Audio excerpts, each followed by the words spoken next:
thứ Bảy vô cùng ác liệt, các diễn biến đáng chú ý nhất. Nga oanh tạc Kharkiv khiến 21 người chết, lính dù đã đổ bộ vào thành phố. Nga nêu lý do oanh kích tháp truyền hình Kiev khiến 5 người chết. Quan chức Mỹ cho rằng nhiều lính Nga đầu hàng vô điều kiện. Ukraine nhận thêm nhiều tên lửa và UAV từ phương Tây.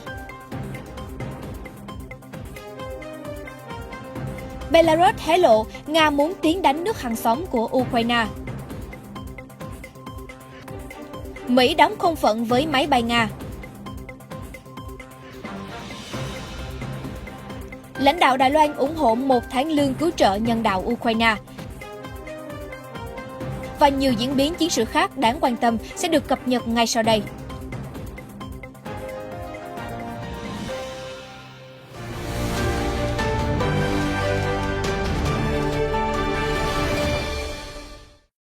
Ít nhất 21 người chết và 112 người bị thương do pháo kích ở thành phố miền đông Kharkiv chỉ trong vòng 24 giờ, theo thống đốc vùng ông Olaf cho biết ngày 2 tháng 3.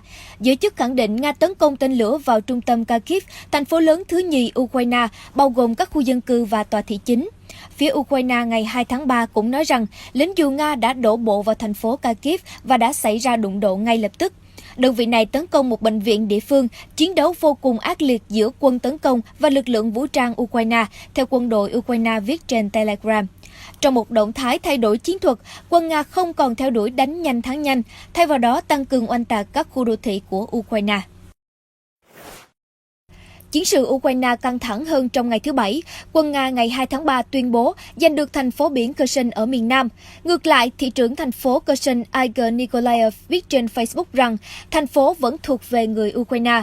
Bộ Quốc phòng Nga cũng xác nhận đã oanh kích vào một số cơ sở truyền thông Ukraine, bao gồm tháp truyền hình ở thủ đô Kiev. Vụ việc khiến 5 người Ukraine thiệt mạng.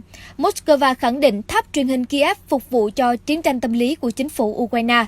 Trong khi đó, Bộ Quốc phòng Nga nói rằng cơ sở hạ tầng dân sinh ở Kherson vẫn bình thường, không thiếu thức ăn và các nhu yếu phẩm khác. Chính quyền thành phố và quân đội Nga đang đối thoại để đảm bảo trật tự và an toàn cho người dân, hãng RT đưa tin.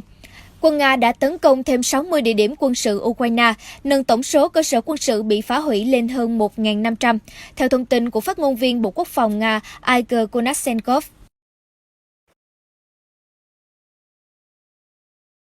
Defund the police? It's ludicrous. All lives matter. That's Richard Irvin. Theo một quan chức quốc phòng cấp cao Mỹ nói trong cuộc họp báo ngày 2 tháng 3, nhiều toán binh sĩ Nga đã đầu hàng phía Ukraine mà không có bất kỳ kháng cự nào. Đó là một dấu hiệu nữa cho thấy tinh thần sa sút của binh sĩ Nga. Quan chức Mỹ nói thêm, trong hàng ngũ đội quân tấn công của Nga ở Ukraine, bao gồm nhiều binh sĩ trẻ tuổi chưa bao giờ tham gia vào chiến tranh.